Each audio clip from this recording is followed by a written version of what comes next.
Hallo, assalamu alaikum, good morning, khushamdeed, ji ayanu, goedemorgen, ishbata. Pakher Agale, Ni Hao, Chudashime, Washmale, Ohio, Gazaimis, Guten Morgen, Ola, Bonjour, Privyet, Kaifa Hal, Hale Shama Chatore, Ahlan Wasalan Marhaba, Buna, Mucho, Gracias, Swabia, Balli Kereaya. And thank you very much, ladies and gentlemen, for tuning into PTV World. You're definitely watching World this morning alongside the fantastic, superb, the very well-learned, the way knowledgeable, the very patient. It's Shiza Hashmi, and I happen to be Shazad Hassan Khan. Jummah Mubarak. We hope and pray that everybody out there is ready to kickstart their day with us. Hello, Shiza. How are you doing today? I'm doing great, thank you so we much matching for today? asking. I know, I love the coordination. And I even love it, when we don't decide to do it. Yeah. And it just happens. So, well, there's to that. That kind of speaks about our chemistry, ladies and gentlemen. I know, right? On-screen chemistry, that's really important. Yes, you were saying something. Yeah, so how's your morning going so Well, my far? morning so far has been very fantastic, and I'm very excited as well because earlier, just an hour ago, I was on PTV Sports, and Yeah. inshallah, after this, I will be going back to PTV Sports as well, but we will come back to that.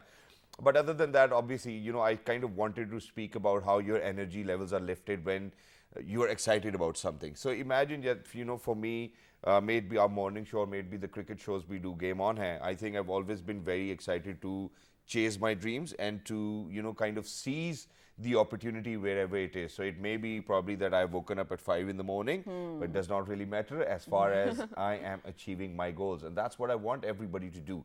To achieve your goals, ladies and gentlemen, you will always have to adjust, readjust, learn, unlearn, and make sure that relearn, it's a continuous struggle, because this continuous struggle will always add up to who you are today.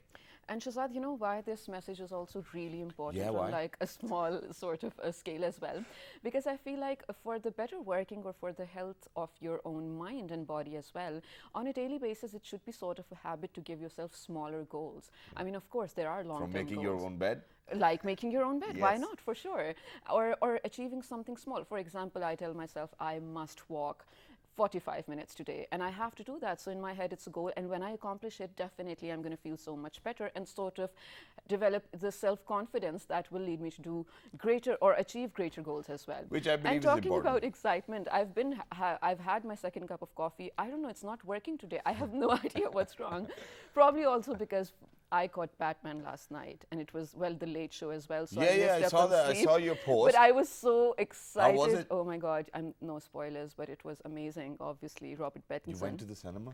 Of course. You could have actually, kind of shared it. Yeah, hey, guys, I'm going to the cinema. Is there anybody who wants to tag along? I would Well, have tagged along. without even asking, I had someone who was tagging along with me, so I wasn't alone anyway.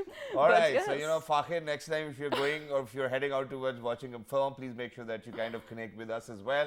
We're good people, we're good company, and I will treat you with natures as well. Aw. But now, ladies and gentlemen, I think we really need to get started with the latest updates in Yeah. terms of development over here in Pakistan as the Uzbekistan president is visiting. So I think first up, we're going to share some good news. What's happening in the realm of the federal government, ladies and gentlemen. Let's talk about that. Initially, let's go ahead. Can we please have some visuals? Yes. And Shazad, it's really actually interesting, and I'm so happy to learn this. Pakistan and Uzbekistan would lobby now for unfreezing the Afghan assets that were frozen by the international community in the aftermath of the Taliban's takeover. And it feels so wonderful to say that Prime Minister Imran Khan expressed these views while addressing a joint press takeout alongside Uzbekistan President Shavkat Mirziyoyev in Islamabad. And he also said that connectivity from Pakistan to Uzbekistan via Afghanistan would also benefit the people of the war-torn country who had witnessed difficult times for the past 40 years now. And Shizan, not just that, he even further said that trade between the two countries had increased 50% ever since him and the president decided to advance relations, while joint ventures between Pakistani businessmen and the Uzbekistan business community had increased by 5%.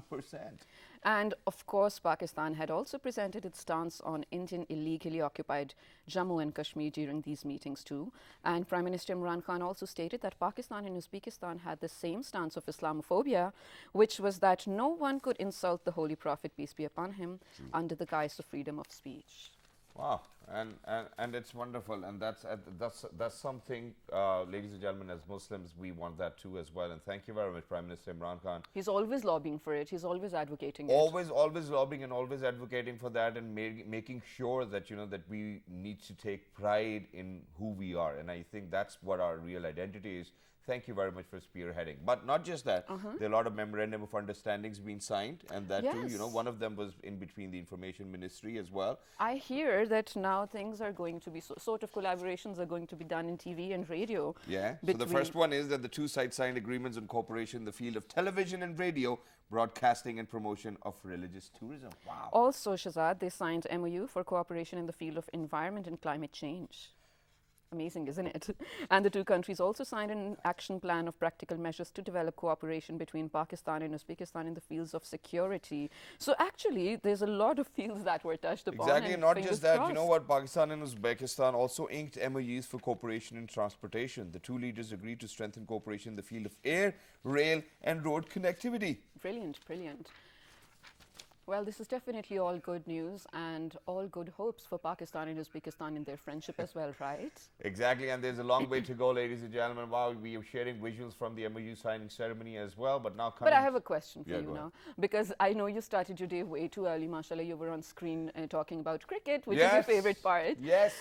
Is today the first match? Yes, today, ladies and gentlemen, happens to be the first ever encounter in between Pakistan and Australia after a long each and every session which is being played. So 3 sessions today, all for the next 5 days, and the match is going to be, it's taking place inside the Rawalpindi Cricket Stadium. A lot of people are complaining, but hey, you know what? You know, it took them 24 years to come down to Pakistan. Please make sure that you give them that space. That's well, in required. the coming few days, actually, in terms of road and traffic, because a lot of people, like you said, are complaining about that. Maybe you can sort of reschedule your, plans and everything, because that is going to happen in the Twin Cities for now. But all's good. I mean, it's bringing good name to Pakistan and a lot of good spirit to all the cricket lovers and fans all over the world, not just here as well. I think the match started at 10 and we are 9 runs into it already. Wow, that's wonderful. You know, I wasn't really able to catch up with the screen because I had was so much squinting to information see because, share, well, there was because I had something. so much information to say, Yeah. share and very little time because my producer is literally in my ear and he's like, hey, you know what, you need to introduce your guest. But sir, you know what, we actually had another story about the Paralympics which are going to initiate as well. Do you want me to share it right now? Let's do or it, after a because short break? You know what, let's do it anyway, because it's definitely good news and we're always up for it in terms of inclusion, in terms of representation and providing a platform. Well, Paralympics yet again are happening, which 30% I think of all the participants are differently abled or specially abled as well.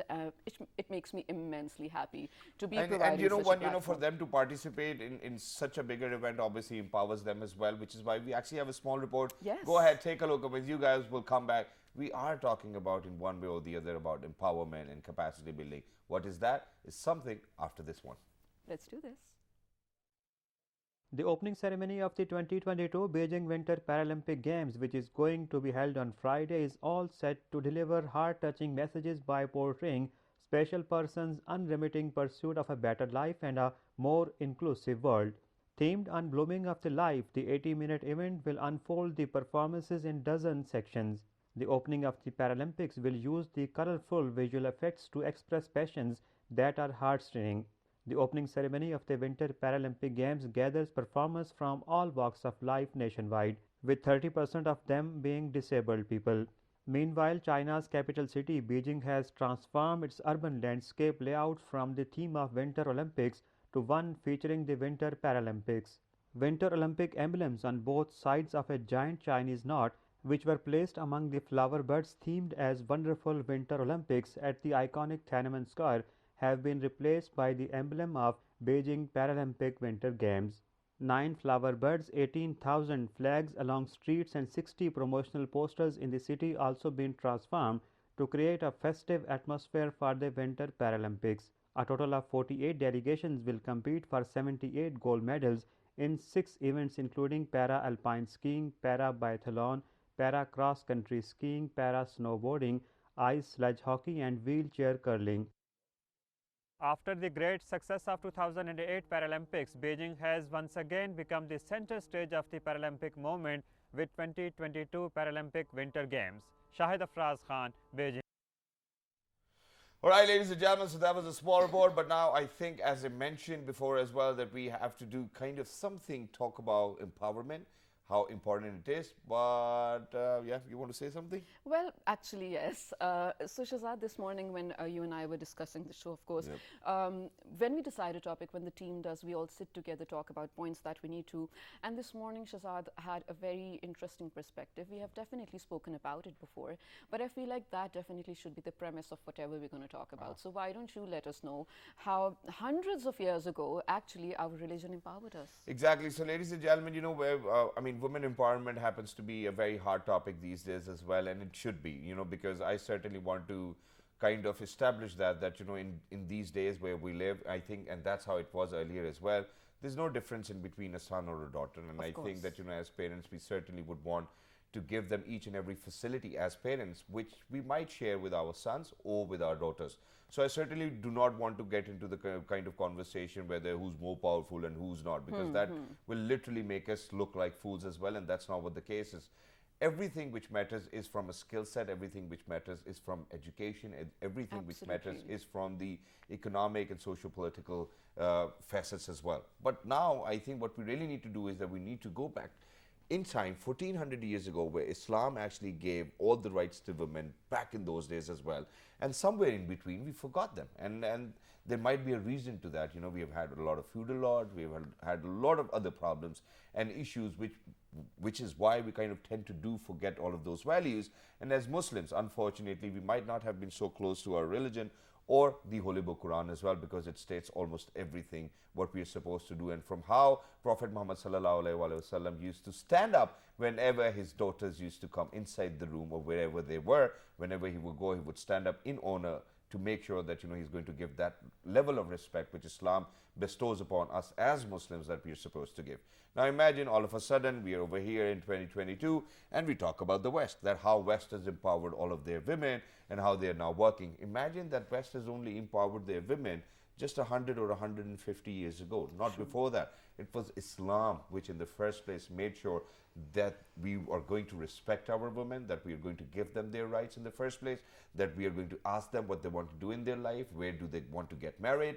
And if you're not aware of that, I think you really need to go and check Learn your your Holy Book religion. Quran as well. Absolutely, very, very rightly said, Shazad. And I think the reason that we're having this discussion now, where you said that the West, we're sort of, you know, glorifying the West for Yeah. providing the rights Yeah, as well. yeah. I totally stand by you in that. But the reason is probably, I think we're so confused with the culture and the religion mixing in itself, because like you said, if you go study your religion, you will definitely find all the rights bestowed upon us as well. True. But there are people who, without having educated themselves and without learning and being totally informed, just go out to, I mean, everyone likes to speak and voice their opinion, right? So definitely, I think education is the key here. And you know, in line with this, the very right approach to discuss the Women's Day, which is up next as well, and empowering women in Pakistan and Islam as well. I think we have two success stories over here today. Exactly. And before we share that, ladies and gentlemen, let me set this premise as well, because Pakistan actually happens to be the first ever Islamic country to have a female Prime Minister. Yes. Muhtarama Benazir Bhutto Sahiba. We've had GD pilots within our Air Force. We talk about Pakistan Army. We talk about Pakistan Navy. Women are equally contributing. We talk about PTV. Women are equally contributing. We talk about, you know, we talk about our National Assembly. We talk about our, you know, the upper house as well. Women are making sure to represent, and I think it's wonderful. We talk about NCOC, we talk about Afshat Asim Bajwa, we talk Yes. about Niloufar Bakhtiar, and you know, all of these women, they have contributed quite a lot. We talk about Chiri Mazari. You know, we do have such amazing women over here in Pakistan, and just because we happen to be an Islamic Republic of Pakistan, we certainly do value the importance of women empowerment over here, which is why, hence, going back to where Shiza said that we have two amazing examples of women empowerment, and how they really need to be, and how they really need to kind of carry their culture and religious values while being empowered, is something which we will be discussing today. And we hope and pray that a lot of mothers, daughters, daddies, nannies, everybody's going to take inspiration today from these very well-learned women over here in the studios with us. So on number one, we're very lucky that we've actually been joined by the Associate Professor Nams. She happens to be the head of Department for Nutrition. And, well, I think that the next one does not spell very right as well. I'm going to ask her as well. She is Dr. Seher Iqbal. Hello, ma'am. Assalamu alaikum. Good morning. Assalamu alaikum, good morning. You both are doing fabulous job. I must appreciate it. Thank you very much for saying that. You know, this remark, this compliment of yours was empowering for me too as well. But let me just correct myself quickly. Nutrition and Dietetics. dietetics. Wow, thank you very much that I didn't really make a mistake. You know, it's always good to ask. You know, rather than standing correct, that's wonderful as well, but it's always good to ask. What's dietetics? I mean, I need to know. So it's related to diet-related modification when you are talking about any illness or ailment or biological disorder in the body. Wow, that's wonderful. Thank you very much, Dr. Saiba, for giving us this amazing different field, sharing it with us as well. We never knew it. Did you knew about it? I heard the word for the first time. Dietetics, yeah. I mean, dietitian for sure you hear, but dietetics, interesting, interesting. It just kind of sounds closer to tetanus as well. I don't know how I'm thinking, but that's what it was. But alongside her, we're very lucky that we've actually been joined by an assistant professor in biological sciences. She happens to be Dr. Sidra Yunus. Hello, assalamu alaikum, good morning. Walaikum assalam. Thank you so much for introducing me. Thank you very much for joining us. Wonderful to have you, but I have to share at this point of time. We obviously want to give you ample time to talk, but I need to share over here that, you know, just a few days ago, so we had two professors from different universities, and you know what, we asked them a single question and took them an hour to kind of answer our question. And we really were out of time as well. And you know, I could feel that you know, that they are seriously very dedicated towards their profession, that given a chance, they would always give a lecture. But okay, let's get started.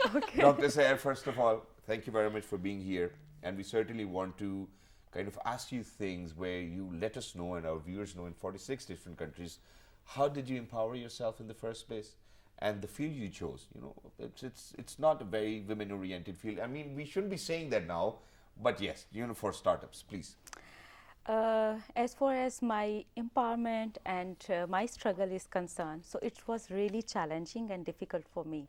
There is difficult and lot of ups and downs in my life, but I always stood up and showed my motivation. And when you talk about nutrition, in Pakistan, nutrition is one amongst the most neglected field. True. That's why we still have the higher stunting and wasting rates, children under 5 years. We still have the higher mortality rates. We still have the higher malnutrition rate. We still have the iron deficiency, anemia rates in women of reproductive age. So I always want to be, first of all, I want to be a doctor, medical doctor, and I did my pre-medical. And then after that, I decided to do that the remedies through diet, how I can do the preventive, I can go to the preventive side to uplift the malnutrition rate in Pakistan. So I decided and to. it's wonderful, and thank you very much for saying that, because you know, and you know, adding on to that, cholesterol, not just that, hypertension. You know, I think majority of the deaths away in Pakistan is because of heart attacks, sedentary lifestyle. You know, these are all of the things which really can be fixed with your nutrition and exercise, and it is important. We will be talking about that. But you just mentioned that there were quite a lot of highs and lows while you were growing up, and you actually had to bounce back quite a lot of times. You know, there was a lot of challenges you faced. Would you mind sharing some, if you are comfortable, that how, because we really want people to listen to your story, make sure that, you know, that it's closer to their heart, and draw inspiration from you, and then do what you did the best. Yeah, of course, I want to share a little bit because I want to give inspiration to other women. As I mentioned earlier, I wanted to be a doctor, and I did my pre-medical, and then I went, unfortunately, I didn't get admission in medical college, so then I went to the University of Agriculture and did my master's in food and nutrition from there. So inspiring thing that half of my education I completed after my marriage, after having my kids.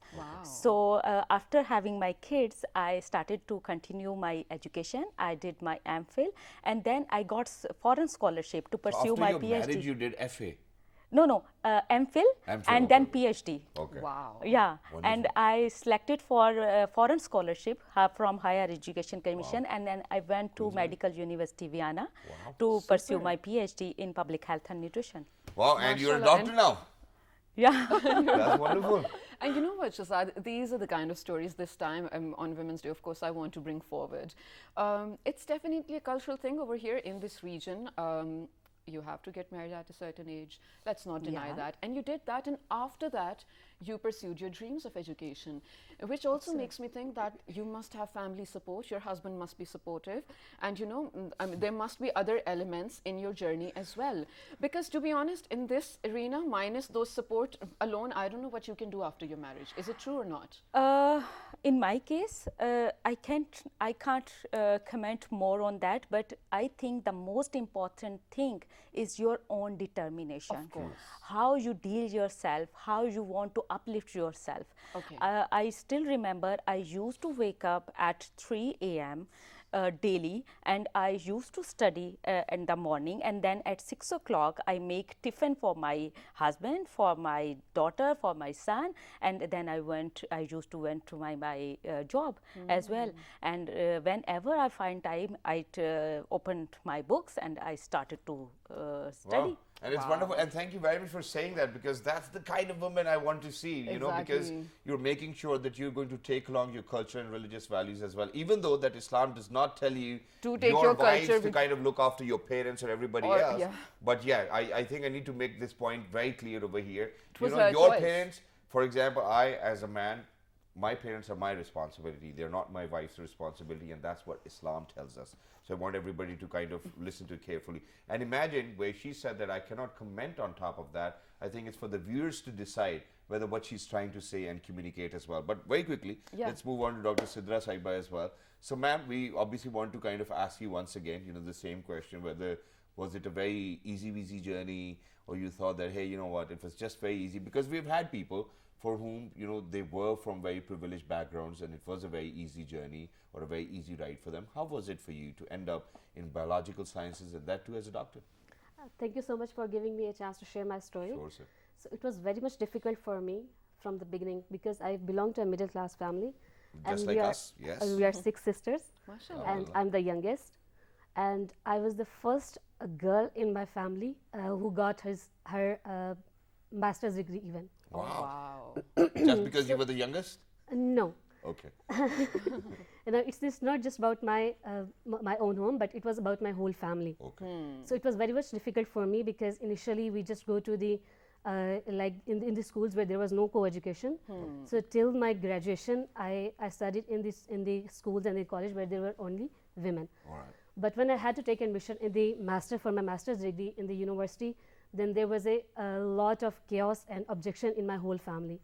Like they said, they were against my parents, and they said that, why are you allowing your daughter to go into to When you study got in the married, co-education? so your in-laws. No, I was not Okay, not you married weren't at that married. time. No, I was not Extended married family, at you that know, Okay, Bhupiyan, okay. Chachiyan and all. Chachi- time. Yeah, Puppa, exactly. yeah. That was my uncles, my aunties, my cousins, and everybody. They were against it. क्या हो Like, गया सिद्रा, तुम्हें इतना पढ़ के क्या करोगी? You know, something like that, it right? was like, are you insensitive? Are you sending your daughter in the co-education?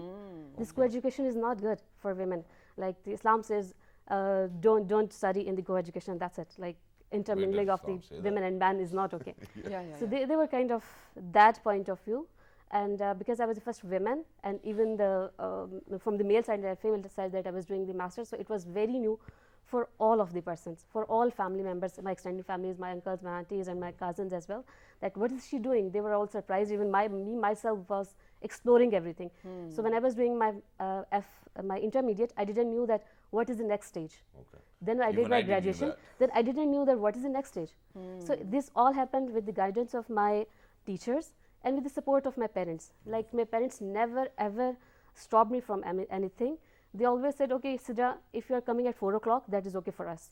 You are going for the studies, that's okay for us. If you are coming back at 6 o'clock, that's okay for us. Even my mother, she would be waiting till 6 o'clock. Okay, my daughter will come and I will make food for her. So, similarly, my father, he was also worried that my daughter is not back home at 6 o'clock, but he was okay with that. But then I did my MPhil degree. Then I got admission in the PhD in the Qaid University. Wow. And that was like, I was exploring everything, and every venue was a new thing for me. I actually didn't know myself what would be the next. So every step was a new for myself, for my family, and also for my extended family as well. But when I was enrolled in the PhD, so everybody was asking, when your PhD will be finished? Because we know that FSc takes 2 years, Yeah. BSc takes 2 PhD years, can take Masters 10 takes 2 years years. as well. But in the PhD, they would be saying, okay, your education will never end, because they all were exhausted for my education. Well, it took my 5 years, but at the same time, I got scholarship for the USA. I went to the New York University. There I did my research, and I actually got the scholarship from New York University as well. Wow. So I just went from, I got the scholarship from Pakistan only for 6 months. Okay. But when I went to the New York University, my supervisor was very happy with my work, that he gave me scholarship for 1.5 years as well. Extended. Wow. Yeah, extended. And that is amazing. Yeah, Yeah, go on. okay, so I stayed over there for 2 years, and that I explored the world, and I saw, okay, the world is different. It's not like a small town or something. So it was very happy and very good journey for me. When I came back, then I joined the NUMS University. Wow. And then I got think it married. looks very recent though. Is it very recent? Yeah, I joined in 2016 as assistant professor. Wonderful. Brilliant. And you know what, Dr. Sidra, it makes me so happy that you're sharing your story in a way, because if someone's listening right now, you know, for someone not living in this region, it might be so different for them to hear, okay, what she had to fight to do her studies. Yes, it's for some it is actually a fight. You know, imagine education, the basic right that everyone must have and everyone has. In some cases, because of the strings attached to you, not even the culture or family values, in some cases the strings attached to you, you know, sort of restrict you from doing what you want. And Dr. Sidra is the perfect example for doing everything perfectly as well. And I think kudos to your parents for having faith in you as well. Because you know what, a lot of times, hundreds of thousands of people on a daily basis give up their dreams just because of log kya kahenge, or you know, just because of mere parents ko kya sunna padega. It's definitely a household issue, and you both rose above it, mashallah. Yeah. I just want to add one thing more. As Dr. Sidra mentioned, and as you mentioned, that our religion gave us this liberty that we can be a professional woman. As you can observe that Hazrat Khatija, 1400 years ago, she was the one amongst the most important person to lay the foundation of Islam. And we still are in this conversation that women should go to the co-education or not. Imagine. I think it's not the right thing. I mean, I think it's not just that. Imagine, so, you know, going back to Hazrat Adam alayhi salam, you know, so obviously he's coexisted with Amma Hawa, you know, we need to come from that perspective as well. And imagine our religion tells us, ilm hasil karo, chahe tumhe Cheen tak jana pade. They never said, mard ke saath hasil karo, aurat ke saath. You know, so for people, you know, English-speaking people, ladies and gentlemen, our religion tells us that, you know, back in those days, obviously traveling from Saudi Arabia, you can imagine, to China would have been a difficult task. And our religion tells us that for knowledge, you really need to travel. If you think that you need to travel, you need to go to China as well. But now I have a very important question over here. So, and I might be wrong with this one as well, but please correct me. You know, imagine, so both of you happen to be PhD doctors. And for PhD doctors to be in universities, you know, you've been serving since 2016, and if you don't mind me asking, for how long that you've been working? Yeah, I completed my PhD in 2020, and soon after that I joined NUMS. And so you happen to be the head of department as well. So I think so there are two posts, assistant professor, associate professor, as well as head of the department. And head of the department. Don't you think that the PhDs really need to be full-time professors as well, rather than associate and assistant professors?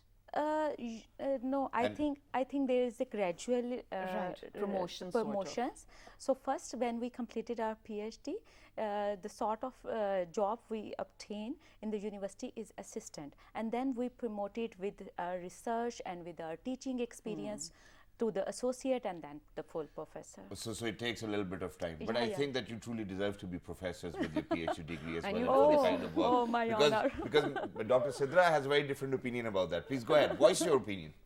All right, so actually this is about the, first we get appointed as assistant professor, and then we have to complete some levels, and then we go for associate professor. But because that needs some publications, that needs our research experience, that needs our teaching experience, and after that we go. You guys have your own publications. I've read that. Yeah, so yes. much. Yeah, I do that.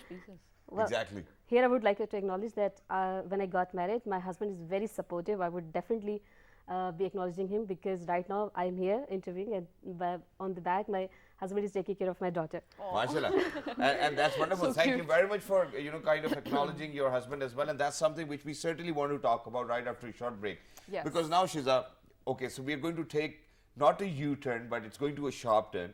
And for everybody who's out there, ladies and gentlemen, you know, me and Shiza over here, we never give away opinions, because that's not what our job is. Our job is to ask questions and make sure that we do justice with both ends of the picture, or both sides of the picture. So imagine now the kind of conversation I'm going to do is that for people who think that they are either liberal, very liberal, or either Extreme. towards the extreme side of it as well. Imagine that for women. I mean, there's a reason why we actually have Dr. Sidra and Dr. Sarah over here in the studios, because we wanted to share these success stories, because they've always made sure that they're going to take along their cultural and religious values, which they have done so, alhamdulillah. May it be their husbands, may it be their extended families, they've always been very respectable. But imagine all of a sudden what happens is that women who have to actually undergo a lot of pressure, challenges, they, at certain stage of their life do become a little rebellious as well, and then come up with some very different, odd emotions, which I believe that are not very acceptable within the community or the society, and that too by other women as well.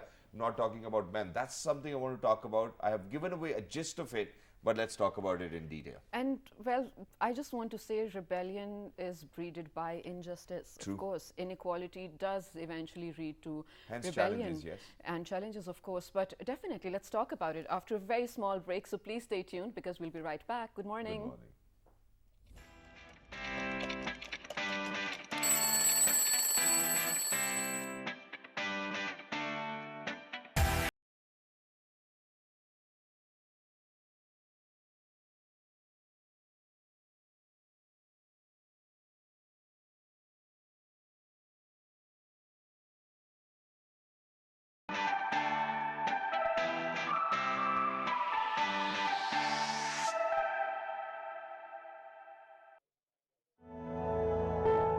You are watching PTV World.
Welcome back to World this morning, ladies and gentlemen. With me, I have I want to say, Assam. moderately, balanced as well, Oh, thank in his you. opinions, Shazad Khan. I am you. Shaza Hashmi.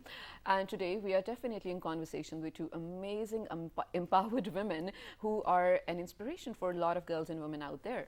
Exactly, and in addition to that, imagine that the future generations who will be bred, nurtured by these wonderful women will always treat other women like queens, and that's what we want, because they've gone through those tough times, and they will treat their boys the way they need to treat kings as well. So I think that's what everybody needs to understand, because if a man is going to expect that his wife is actually going to treat him like a king, he really needs to give her that realm, that kingdom as well, to make sure that you kind of survive in that.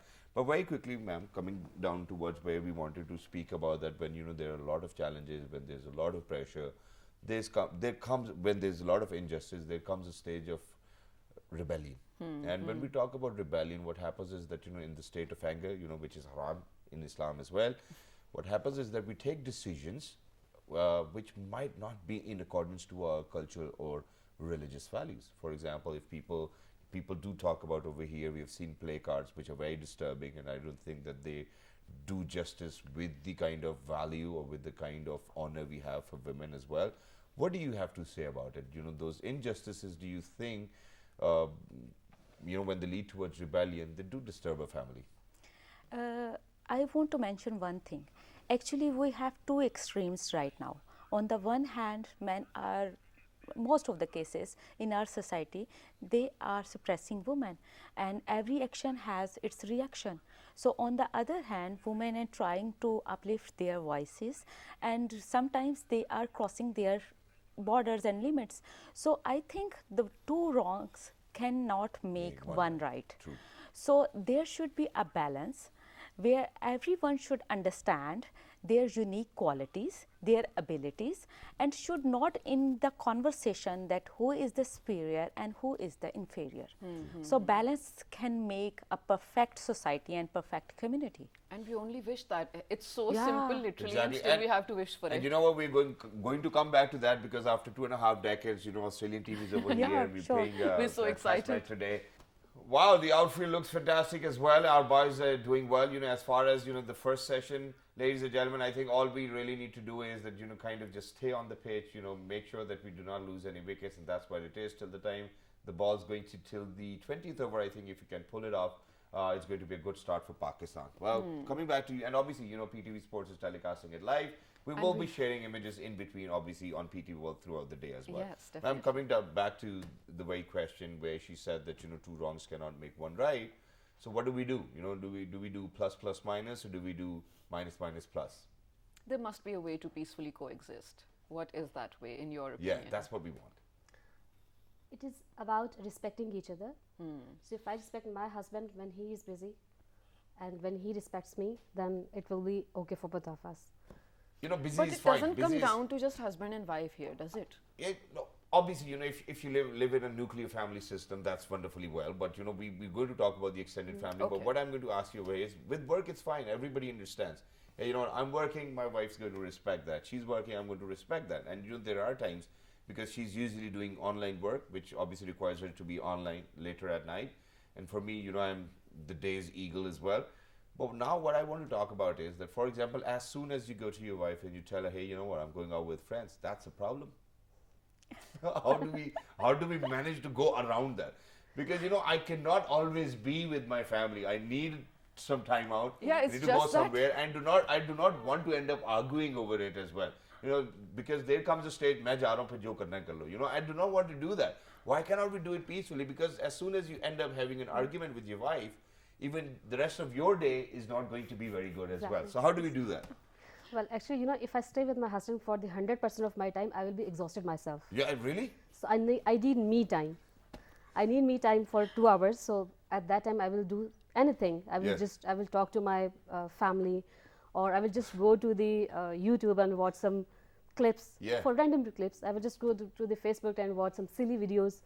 Thank you very much for saying that, because I'm going to speak about my case study over here, because my wife never gave me this sentiment that she wants a me time, because she's always like, "Tum to har waqt bahir hi ho, to, you're Oh always my outside." God, you guys, things I like have that. to- Yeah, please. So I just want to add one more Please, thing, please. that it's again about the balance.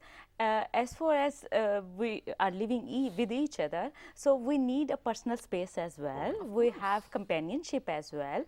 But when we talk about ourselves, so we are first should have to treat ourselves as a human being. They need personal space. They have their mood swings. They have their highs and lows. So I think it's all about the balance. But imagine, how can we actually can I- have, yeah, sure, why cannot we have, look how balanced we are. So, Okay. 6 days a week, 7 days a week I'm working. Fortunately, I get one day, probably 3 hours, 4 hours to go outside. And even when I go outside for those 4 hours, that's a problem. So where is that balance? So 6, 7 days I'm at home working, doing whatever. And for the last 4 hours I'm going to go out. that's just going to be a mess. How do I we do think- that? So, How do we achieve that? Okay. I just want to add that if you are doing 6 days job, but your wife is also doing 24 hours job. She's a mother of So three, mashallah. if she is Yeah. mother of 3, she is doing 24 hours job. So how can you say that I am only spending 4 hours? So in fact, she needs the time. Exactly. She needs to go out. And you know and what? She Thank- needs to go to Thank you outside. very much for saying that, Dr. Seher, and thank you very much, Dr. Sidra, for being with us. It was lovely to be in conversation you. with you. Thank you very much for sharing a lot of inspiration with a lot of our viewers as well. But ladies and gentlemen, I need to head out. We need to say our goodbyes as well. Do you want to say something? Yes, definitely. Please take care, and throughout the weekend, make sure you're safe. And remember all of us in your prayers as well. We'll see you Monday, same time. That is 10 a.m. inshallah. Let's do it. 1, 2, 3. Good Good morning. morning.